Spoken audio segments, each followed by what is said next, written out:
చావబోయే రోజొచ్చినా వాడి పాడె మోసే పని కూడా ఎవ్వరికీ దొరకదు. ఎందుకంటే సమాధి దాకా వాడి సొంత అడుగులే ఉంటాయి. ఆ రోజు 2 సంఘటనలు జరిగాయి. ఆ ప్రాంతం అంతమైంది.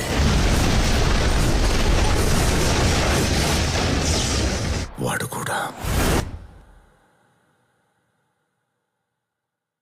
అమ్మా, నీకు ప్రపంచంలో ఉన్న బంగారం అంతా తెచ్చిస్తానమ్మా.